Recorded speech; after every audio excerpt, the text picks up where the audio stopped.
So we're recording this on New Year's Eve, the dying moments of 2024. How are you feeling about the end of the year? Fine. No strong views either way. I mean, look, no one particularly, enjoys New Year's Eve. I don't think it's always a slightly kind of awkward transition between one year and the next. Yeah, I've had some good ones. I've had some bad ones. I've had mainly some pretty mediocre ones, I reckon. Yeah. How about you? Well, I've had some terrible ones. I was once assaulted by a group of people on New Year's Eve, so that was a terrible time. But I lost a car once on New Year's Eve, I remember. And definitely witnessed some assaults. But I mean, look, one moment flows into the next. The endless stream of time goes on. But we've got the future is going to continue as it always does. 2025 is just literally around the corner. So I thought perhaps today we could have a look at where things might be going and our predictions for the year ahead. Yeah. And of course, it's a big year in Australian politics. So perhaps we could start with the federal election, which is going to be sometime early next year. I was at a party last night. Someone was saying they were confident Dutton was going to have it, that Albo was done, that he messed up so badly, and it was Dutton's for the taking. I kind of said, well, I don't know about that. But then I had a look on Sportsbet this morning, and the bookies are predicting that the Libs are more likely to form government than Labor are. So I found that kind of interesting. I think it's kind of the most open election I can remember, really. Like on paper, I looked at the numbers yesterday as well for some reason, and the Libs need 20 seats to pick up majority government. That's a really tall order with so many independents and so many existing independents and crossbenchers kind of running pretty strongly. So I think it's kind of like, it's going to be fucking open season, right? Like it's kind of anyone's bet, anyone's game, which is arguably a good thing. I mean, I think the one thing I'm pretty confident predicting is that Labor will not be governing in their own right after the election. I think there's little chance of that. Yeah. I wouldn't be feeling confident if I was Albo that I would be governing at all after the election. I think even if Labor take it, it could be a bit of kind of horse trading and back and forth to figure out sort of who calls the shots and holds the reins. Yeah. There's no, I mean, I don't know. I don't have any obvious kind of through line or instinct as to who to. It feels like the conventional wisdom is pretty onto it this time. Like a hung parliament seems like by far the likeliest outcome. Yeah. How that shakes down is, I think, almost literally anyone's guess. Like there's so many different permutations possible. I could see a kind of crossbench of like 30. Yeah. Like, 20% of the House of Reps being indies or crossbenchers. Yeah. And that just leads to absolute, creative chaos. Yeah. Yeah. Quite an exciting prospect. So do you think that we're going to see the teal wave back and bigger than last time? Not necessarily. Like at a kind of analytic level, I gather from sort of the odd headline, I've been pretty switched off the past week or two, pretty deliberately sort of deleted all my news apps about a week ago just before Christmas and haven't sort of really checked back in. But I remember seeing a headline fairly recently that Climate 200 were kind of running sort of up to 30 teal campaigns. I don't know if that's federal and in state elections, including possibly a few in WA. But at a vibes level, it was such a reaction to a particular moment and a particular person in Scott Morrison. Yeah. It's clearly not the case that Albo, for all his many faults, he's not toxic in the way that ScoMo was. He's toxic in a different way, arguably. But he's not that strong polarising figure, which the Teals could really bounce off. He's just fucking nothing. He's in a much more impotent way. He's toxic. Much more passive. So I don't know if I can see the Teals doing it, but I could definitely see a bunch of others. Like I think it's kind of, it's not clear that kind of sort of climate-coded, corruption-coded, gender-coded surge is going to re-emerge in the same way, but there's plenty of other currents kind of, buffeting around that could well. And I think the idea of independence in itself is, appealing to a number of people from all kinds of For parts sure, of the and spectrum. I think for all the legit and valid critiques of the teal phenomenon, like one thing it has done is kind of blown it open a bit more than was previously the case. Yeah, yeah, It's shown that you can run yeah, as an outsider yeah, and do pretty well and kind of form coalitions and blocks and wield some degree of power once you're there. yeah, yeah, And they've probably collectively been more memorable than some of the kind of the solo independents. yeah, Many yeah. of whom I could probably barely name Yeah, at this point. yeah, yeah. I mean, I think it'll be like the freaks and the weirdos in all directions who will probably benefit in some way. There'll be unique contests all around the country. Yeah. There'll be kind of people at the extremes will be doing well, I feel. And then it's going to be this kind of chaotic and kind of confusion that someone's going to have to try and form a government out of, and who knows what the lay of the land will be. Yeah, agreed. And that's kind of why it's partly confusing, partly completely comprehensible, but partly it's a little bit kind of curious that there isn't more energy and attention on it already. Like, for all that, in some ways, the kind of the question of when has been floating in the background for the last 6 months.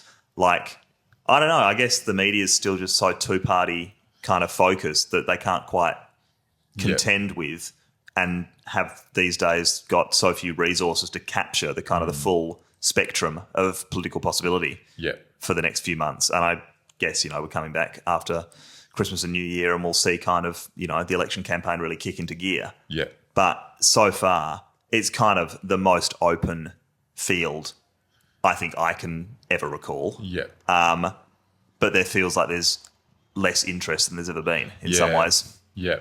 Yeah. And that's probably a kind of a public, like, societal apathy as much as it is kind of like, an insider apathy. Yeah. Well, I think, news avoidance is at an all-time high, supposedly. I think people are kind of just switching off and bunkering down in their kind of comfort bubbles or whatever. So yeah, and maybe there's sort of some kind of US election hangover as well. Yeah. I think the average Australian punter would have found that a sort of a deflating rather than kind of energising experience, most likely. Yeah.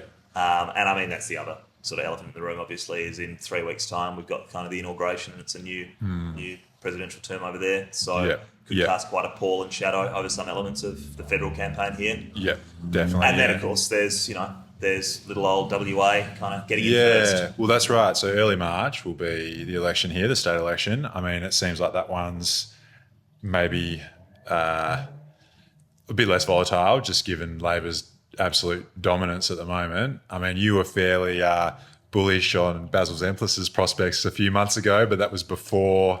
Just before, yeah.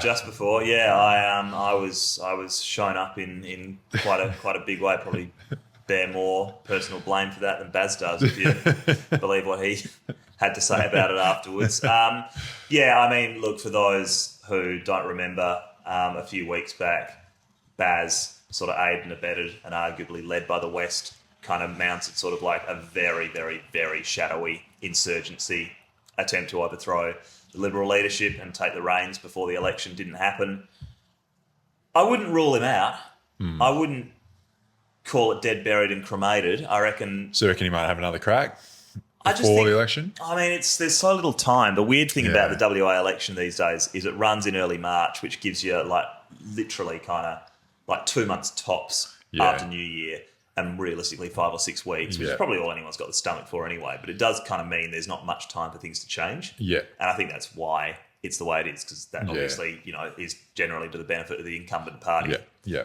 It makes kind of chaos agents' jobs more difficult. Yeah.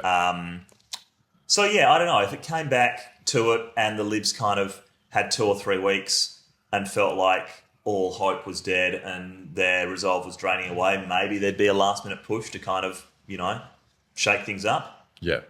Whether at that point the consummate kind of political professional he is, Basil would actually want to take the reins kind of in such a kind of last-minute chaotic fashion, I'm not clear. Otherwise, you just wait for after the election when the road is completely clear and you've got 4 years to build up for the next one.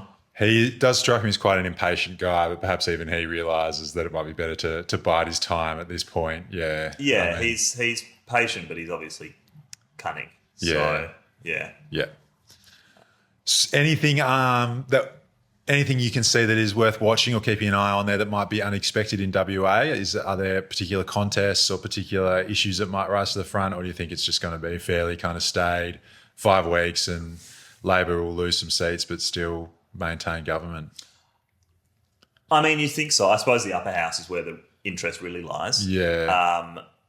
The prospect, again, like there's, at this point, it's very hard to see any, world in which the lower house is in contention, really, absent Baz coming in at the last second and really, really kind of grabbing it. Yeah. Or absent some February surprise, I suppose you'd call it. I don't know, the ghost of McGowan kind of rearing from the shadows. I'm sure there's still some money in that old enigma. But short of any of that, I think the upper house is kind of where there's the possibility of some interesting outcomes. The Greens obviously are pushing for several more seats than the one they've currently got. The balance of power, I think 37 seats in the upper house, so 18 is what you need for majority government. I could actually be wrong about that, but I think that's roughly correct. Smart money says that neither party's going to get there, so then it kind of opens it up to the Greens, One Nation. Maybe there's Teal campaigns kind of running from 3-0 up the spine of the western suburbs. Yeah. Maybe one or two of them get over the line. Could be some shooters and fishers even. Who knows? Perhaps, who knows? I mean, Pauline Hanson's been over a few times recently. Maybe there's a bit of kind of angst and uncertainty I don't know where in northern suburbs of Perth and possibly down south a bit, I suppose, around the Bunbury wind farm. Maybe there's I don't even know how many kind of state electorates there are down in where he's got that, obviously. I think it's still kind of marginal, those concerns there. Interesting. I mean, it'd be very interesting to see as well whether the Greens get the kind of 4 or 5 or 6 that they're perhaps after. I guess, time will tell. Time will tell. I mean, I wouldn't be counting my chickens if I was them. I think it's, the context for that renewed kind of openness or interest from the Greens is the electoral reform, obviously, which has shifted the upper house calculus from 6 regional electorates to 1 statewide electorate, so it's just a straight numbers game. 2.5% or 2.3% of the vote gets you one person in the upper house. I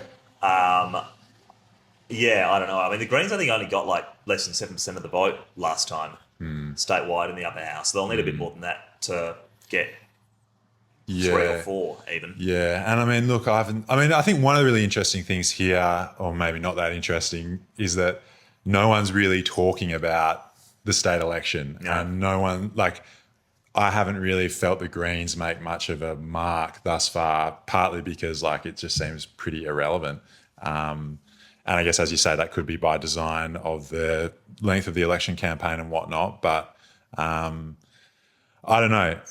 I haven't really seen evidence of a green wave like they talked about in Queensland years ago, or big door knocking campaigns and innovative campaigns. I think they've been trying. I think they've been putting in the hard yards. As my understanding, anecdotally, it sounds like their numbers game's been fairly strong, but not that's a lot of hard graft. It doesn't feel like there's a kind of as you say, an organic wave, an upswell, momentum behind that per se.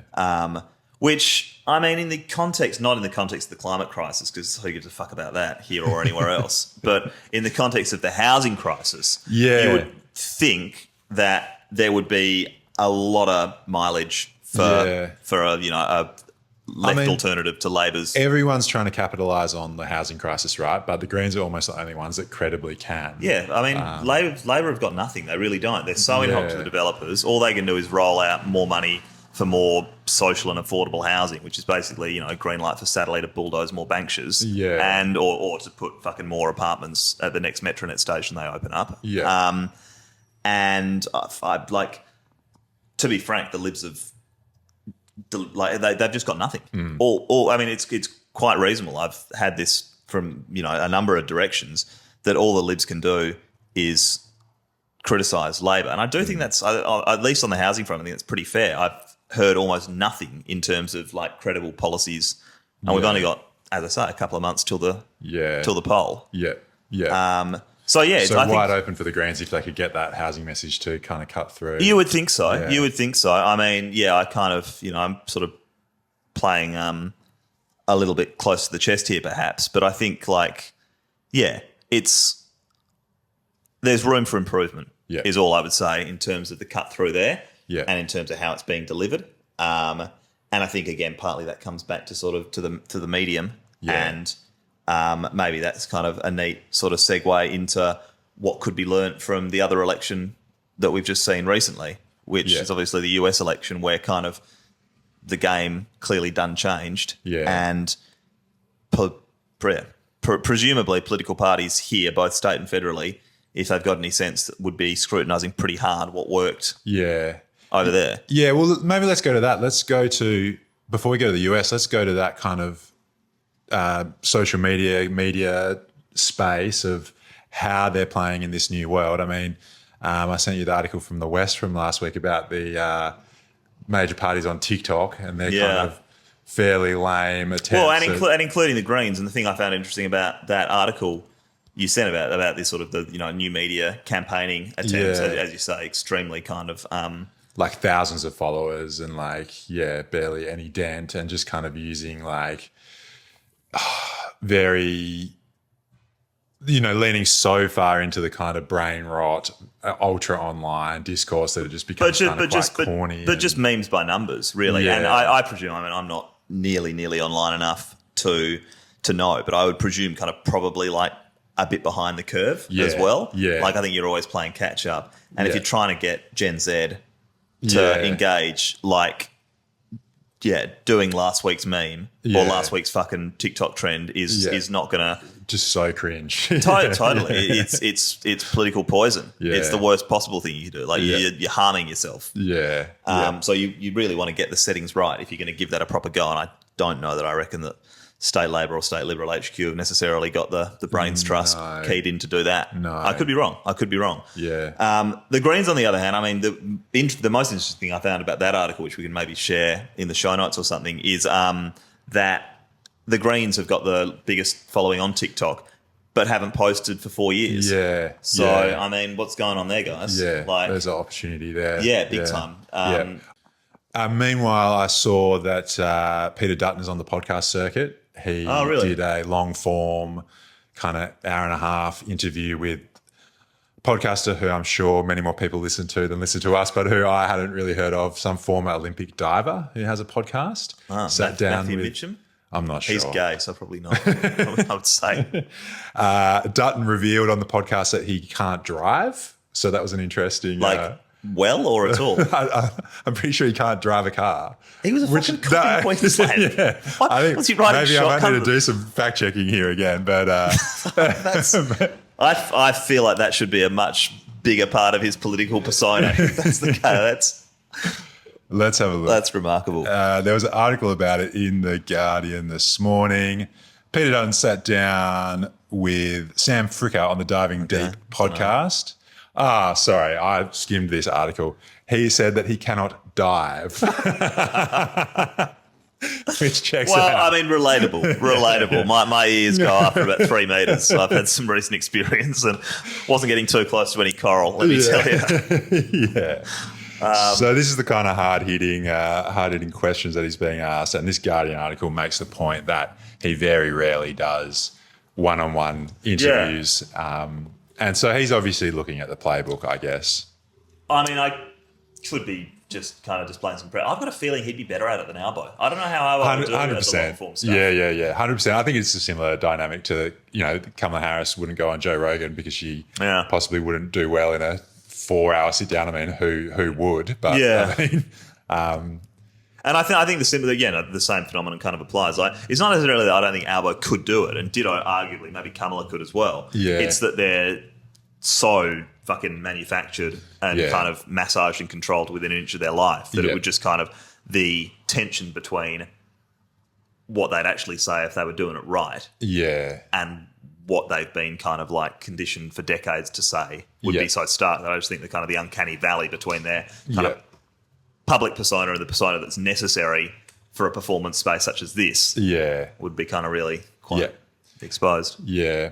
this could be a good time to say any politician at all of any stripe who wants to come and sit here, anytime, anytime at all. Yeah, let's do it. We'll launch you into the new world. We can do as many hours as you want, 2, 3, 4, 5. Yeah, we've got nowhere else to go.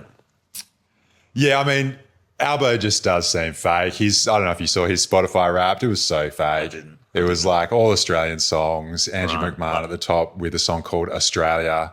I think the year before he got a bit of flack for having too many imports. Or whatever. Yeah, too much Taylor Swift. So, but just so phony. I mean, even Obama's phoning it in these days. He's still pumping out the kind of indie books and movies list, but they're really starting to feel pretty kind of pretty phoned in. Yeah, a little bit of Sally Rooney, a little bit of Charlie XCX. Yeah, I'm not sure I can really see it. He's cool, probably too cool. I think. Yeah. Well, let's talk about the US. So, I mean, we're dealing with some of the most unpredictable of unpredictables here, but what do you think Trump's going to do? How's it going to all unroll? I've got no fucking idea. Yeah. I really don't know. It's super unpredictable, right? I mean, I've been interested the last few days, not that I followed it too closely, but the kind of the civil war between the Steve Bannon MAGA right and the Elon Musk tech right has been kind of interesting to see. And tell us about that, because I've seen the headlines. I know it's on the basis of the visas for the tech workers or whatever, but I don't know deeper than that. So. I mean, I think, there's probably not that much more to it than that. It's obviously the tech guys want to import labour from all around the world. They want to get the best of the best is what they say, and they don't want to be limited. And, of course, a lot of them are immigrants themselves, including Elon Musk. And then you've got other people who are saying, well, hang on, I thought that we were putting America first. Can we not train up American workers? And so Elon's wing obviously won in the end, or so far at least, right? They've kind of Trump signalled he's in that camp. That he's in that camp, yeah. But I think that underlying dynamic's going to be defining the whole, or maybe not quite that dynamic, but similar dynamics in that. And so what is that kind of that split, do you reckon? Like, how would you categorise the two sides? I mean, I think it's basically like the populist right, which is very much based on an anti-immigration sentiment, and a very extreme one, like not just about the questions around borders, but questions about immigration full stop. And obviously Trump pandered so much to that during the election campaign and earlier. But it did seem to be much more about sort of brown people from the southern border across the Rio Grande, rather than brown people coming in on planes to LAX or JFK with fucking like computer science degrees, right? For sure, but I think once you start dabbling in that territory, you can kind of open up, some fairly extreme extremes. And I think the Steve Bannon right, the kind of war room or whatever, is very much nationalist in character, about American manufacturing, American jobs, et cetera, et cetera. Yeah, so I think that kind of protectionism comes in I a little bit as well. Suspected it was more of a sort of cultural identity thing, and that the tech workers coming in on the H1N1 or whatever it is would kind of be so assimilated to the kind of to that sort of late capitalist Western. Yeah. Well, I'm sure that's part of it as well. I mean, in some ways, it's just like an elite and a kind of like the globalized elite versus the kind of localized populist animating spirit of MAGA. And were there any sort of firm lines from Trump that kind of signalled what his thinking was? Not that I saw, and look, I didn't follow it too closely. I think there was some kind of friendliness extended to Elon Musk as he was kind of melting down on his own social media platform over this.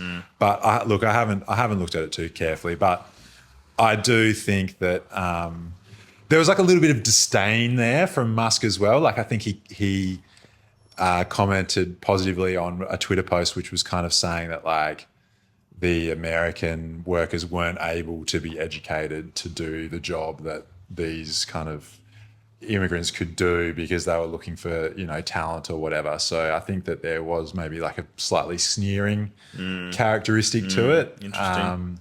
I mean, he's been a fairly late add-on to the MAGA movement, really, hasn't he? Like, it was kind of only in the last months of the campaign that he seemed to sort of like firmly, A, pick a side, and B, kind of like, be accepted. Yeah. And I think that comes down to like, it seems pay to play to some exactly extent. Pay to play. Yeah, he brought the money, and he presumably is going to benefit in some way. So, and I mean, I guess that's kind of the unavoidable tension of Trump politically, is that he just cannot deliver what he's promised to deliver and what people want him to deliver because he is so cozy and caught up conflicted. Yeah, he is an elite player and he's pandering to other elite players at the same time as trying to kind of deliver this fantasy vision to the American people. Like, how would you characterize that fantasy vision? Or more to the point, how is Trump 2 different personally or politically from Trump 1, do you reckon? Because, I mean, the politics don't seem to have shifted much at all. It's kind of that's what's so nihilistic about the whole thing is Biden promised nothing at all. Yeah. And Trump just kind of promised more of the same. I mean, I do think one difference is that the tech world is more invested in Trump world now. Yeah, it's and a the tech coalition. world is powerful and wealthy. So, like, there's the whole crypto thing. Yeah. AI, all of those industries have kind of been promised, reduced regulation and whatnot. And so I think that like those particular interests are new. Like he was kind of against crypto during his first presidency and said that it was I mean, he still doesn't seem necessarily to have the utmost respect for all practitioners in the field. No, but I mean, there's talk of the Federal Reserve getting the Bitcoin Reserve and whatnot. So, and certainly the Bitcoin bros are banking on that. And I think they'll be very disappointed if that doesn't happen. Is it still over 100K Bitcoin? I think it's gone back down again, but I think that it'll be back. From what I understand, not that I know a lot about it, but I think that the questions around whether or not there'll be the Bitcoin Federal Reserve are going to determine the trajectory of the crypto market. But anyway, I mean, I think that that's one thing that's different this time around. I think another thing that's different this time around is that he's going to, I think, be less able to make excuses when he doesn't deliver, I think, because last time there was this sense that like, oh, well, the entrenched interests of the deep state are so embedded and so there's only so much I can do. This time I think everyone's expecting him to deliver on all kinds of things. And I mean, I think there will be some like probably fairly performative deportations, say. Like there'll probably be some almost like cruelty as publicity stunt kind of thing. But I don't think they're going to be able to manage to do a kind of organised program of mass deportations in the way that like they've perhaps promised. What else have they promised? Like aside from the promise of mass deportations, like what else? What's the tax cuts and tariffs? Right. The tariffs. For sure. No. I mean, at a personal level, do you think he's got the same grip that he had 8 years ago? Like, is there a sense he's an old guy now? I think he's maybe regained it a little bit. I think there was a sense there that it was slipping during the early stages of the campaign and when Kamala Harris kind of first stepped in. But I just feel like he's kind of got the mojo back and kind of got the magic back a little bit. And it seems like he's having a pretty good time. I think he's having a great time, but it just seems like he's having kind of such a nice, chill time. Yeah. Just kicking back at Mar-a-Lago with, whichever billionaire he feels like having dinner with. It's kind of, I don't know, it just feels very sort of like sedate and relaxed, which is in such stark contrast to Trump 1, where the early years were like just so chaotic, so frenetic, such a kind of clean out and decluttering. But I guess that's just what happens when you become normalised, when you are now the kind of the establishment, effectively, which obviously he always was, materially. But but socially, it's just kind of, it just feels very sedate. Really. Yeah. May change. So, that's another question I'm kind of interested in is what is the response from the left going to be and maybe like in the US, but also potentially globally and here, what does 2025 look like for the radical left? Are we going to see much of a kind of resistance or backlash to Trump? Obviously the first Trump presidency had the Black Lives Matter movement and had also a whole lot of kind of social justice, identity politics focused stuff largely. Does that go away? Does something take its place? Or is it just kind of sedate and is it just the status quo and are people turning off? I mean, to some extent, yes. I think, to be honest, it's more Mangioni's. I think it's more kind of like sort of targeted lone wolf style stuff rather than kind of mass mobilisations and, tens of thousands of people taking over parts of major cities. Yeah. In the States, at least, I feel like it might be more of the kind of, the targeted, disruptive stuff, if anything. I mean, that's a very interesting shift from like a kind of, you compare Occupy Wall Street, this very kind of collectivist movement where there's no leaders, to then a very individualistic form of political radicalism. I just think there's such collective lethargy. Yeah. And that's conditioned by the culture, by technology, by, primarily those two, I think, really. And I feel like people will become increasingly desperate to cut through that. And so they'll be kind of like drawn to more extreme ways of doing so. Like I do think that, political assassination is obviously back on the, whether you call it shooting the CEO a political assassination per se, although it's clearly classed as terrorism. I think he kind of can in this instance. Yeah, I agree. I think that position is so politicized. Yeah. And if it is if the United States is an oligarchy, then like they are political figures, you know? So yeah, I'm kind of thinking like, the obvious precedent for political assassinations is sort of like the late 60s, 68, Martin Luther King Jr., Malcolm X, RFK, JFK previously, obviously. But that was in the context of like a mass movement and like extremely kind of turbulent social change and really kind of like strong currents kind of roiling and competing and all in the mix. And a kind of a presidency that was much more embattled than Trump feels. Like Trump just feels like he's completely ascendant. He's supreme. And so I don't quite see. Yeah. Who knows? Has that gone online, perhaps? That kind of if it has, I haven't. I'm not seeing it. I'm seeing the same old shit. Yeah. One thing that shocked me yesterday, just apropos of almost nothing, is that the number one news app on the iStore, on Apple Store, is fucking Reddit. Like the home of kind of milquetoast centrism is the, still the number one. Yeah. Still the hub. I just can't see those kind of communities online.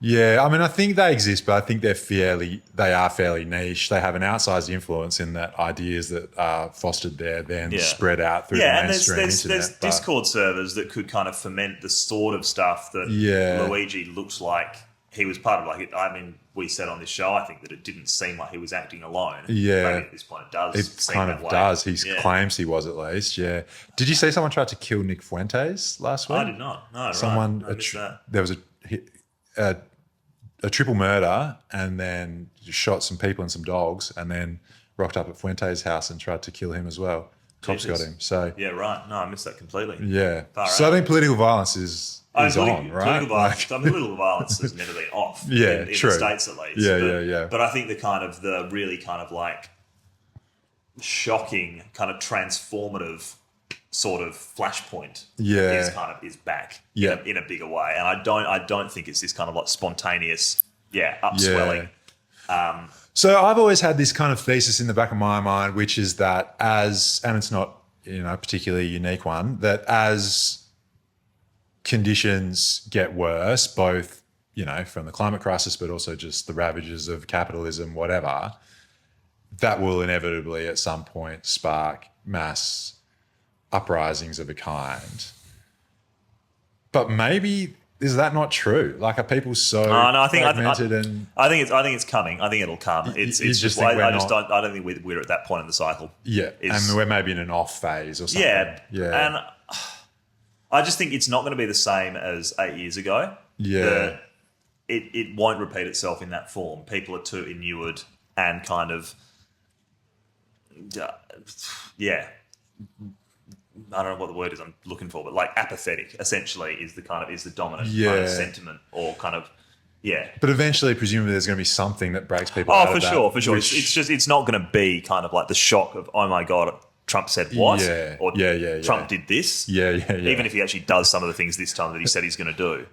I think it's just going to take a bit more time to ferment. And after Trump, who knows what comes next? Like something worse, probably. Something more competent, probably. And I think at that point, then you kind of start to see, like, in the face of organised fascism, you start to see, like, organised resistance. But it just feels too comfortable. It's too fucking like Florida. And too kind of farcical as well. Like, to an extent. So Yeah, it'll be back. It'll all be Yeah. back. I'm just not sure I can see it kind of like, bubbling up Yeah. in the first 6 or 12 months of in 2025, which I guess is what we're here fundamentally to talk about. Yeah. Yeah. And what about here? Do you think, like, things like, for instance, this year will be, we'll have, is it the first invasion day since The Voice this year or the second? No, second. Second, right. Yeah. But even still, we're kind of seeing like Aboriginal politics, things like Invasion Day, those things which were kind of, I guess, the radical left of Australia. Yeah, they were certainly kind of like, rallying cards or flags in the sand. Yeah. Where are those at? It doesn't Fading, seem. I would There say, doesn't seem falling much away. energy to me. Nah. It feels. No, agreed. We'll see. Wouldn't want to kind of like, forecast too much No. in that direction. But I don't see a revolutionary fervour in that shade either. And pro-Palestine activism as well. I mean, obviously that's just been going on for some time now. What do you do? Like, Yeah, it feels increasingly ineffective. Yeah. I noticed that Friends of Palestine are having a anti-Donald Trump rally on the time of the inauguration, and they're already promoting it. It does just feel a little bit like... Let's see. Let's come back in a few weeks Yeah. and see kind of what those sort of moments look like after summer, and in the context of a new Trump presidency, and in the context of two kind of simultaneous election campaigns. But Yeah. I'd be surprised. Yeah. I reckon that's kind of going in one direction, and it's downhill off the boil. Yeah. Yeah. And I mean, likewise, the climate movement is hardly kind of setting the world on fire. Yeah. What the new sort of, spark is the kind of the issue to rally around. We shall see. I mean, again, housing is obviously kind of this ongoing crisis, both in background and foreground, but it's not really sort of motivated mass movements around it either. Yeah. So far. Yeah. Just finally, just a little bit closer to home, we and probably a number of our listeners have been fairly engaged with Woodside's Burrup Hub and the plans for the Northwest Shelf. So for anyone who doesn't know, the Northwest Shelf extension at the Burrup Hub in the Pilbara, Western Australia, has received approval for a 50-year extension from the WA state government. It's now in the hands of the federal government. Tanya Plibersek is expected to make a decision on that. I think that was the most appealed proposal from the EPA, the Environmental Protection Authority. 700 something appeals were made. So that's been something, I guess, that, for whatever climate movement exists in WA and Australia, it's been a bit of a focal point. What do you see happening there? I mean, I guess especially before the election. Probably not much, really. At this point, realistically, probably not much. It's hard to see it. I mean, briefly, the WA government's decision was obviously long expected, anticipated, and no surprise to literally anyone by the end, I don't think. Yeah. We all know that, WA Labor's a lost cause in almost every respect, and certainly when it comes to kind of standing up for climate, culture, environment issues. I think the only path I can see, and I'm pretty much a lone voice in the wilderness on this, that I can see to a decision on either before the federal election is if Tanya just gets so sacked off with being, the whipping child for both the fossil fuel industry, but also for her own prime minister, for Albo, and just kind of gets to a point of holding, the Albanese government in such contempt that she kind of reflects on her own personal political future, realises that she's in an inner city Sydney electorate that is ultimately vulnerable to the Greens, probably not this time around, and goes, fuck all of you, I'm going to say no to the Northwest Shelf. I mean, that would be wild. That would be a wild play. It would be. And she doesn't honestly strike you as a particularly wild person. No. It's not. I think there was a set of conditions that could have opened the window a little bit wider on that. I'm not sure they're there. Yeah. So short of that, I imagine she'll keep doing what she's done once already and just kind of kick the can further and further down the road. Yeah. You think it would be the smart thing to do before an election, yeah. It's the line of least resistance. Yeah. Is to maintain the status quo and do nothing. Yeah. And anything else risks unleashing all sorts of forces Yeah. that Labor would probably prefer not to contend with. Yeah. From either side. Yeah. And then I guess after the election, who knows what kind of position. Yeah, I mean, I think in many ways we're actually potentially pretty well placed, as we say, like with a strong crossbench contingent, with potentially a bunch of Greens and a bunch of Teals, and a severely weakened and undermined Labor government, particularly Albanese being kind of like, I would forecast, pretty cowed by the outcome of the election. Potentially Plibersek, she was a future PM. She was a potential PM. Yeah. She chose not to Yeah. a few years back. She's still in the mix, I would say. Plenty of people have come in from deeper wildernesses than she's currently in. Yeah. And I'd also think if there are a lot of Greens elected and there are, kind of progressive independents elected, she might look like a pretty attractive option to Labor. Yeah. If that comes to be. I would think so. And there's going to be a shit ton of horse trading. Yeah. Like there's going to be all sorts of deals being put forward and, haggled over. And the future of the biggest fossil fuel project in the country would logically be amongst those chips on the table. Yeah. So who knows kind of how those kind of various towers of kind of betting tokens line up. But I reckon it's in the mix for sure. Yeah. Well, I think the only thing that we can probably say for sure about 2025 is that all kinds of wild and crazy shit, which we would never think of, is going to happen. So all bets are off. Yeah, exactly. Yeah. We'll see in a year's time. Yeah. Who knows? No idea. I think it's going to be more exciting and more entertaining than the year that we just had, if I'm honest. I think so as well. It feels more unpredictable, right? Yeah. Like the whole Trump thing, to us at least, felt just like inevitable and felt like a little bit of a rerun, even though it is kind of wild in its own way. So, I think there's a lot of long grass that's been kind of lying fallow for a fair while, and there's going to be sparks flying all over the shop. Yeah. So, get ready for fire season. Yeah, and I guess we've got to work out where we're placed amongst all of that and what our role is. So, indeed, one for next year. One for next year. Yeah, cool. All right, stay tuned. Happy New Year. Happy New Year. Cheers. Cheers.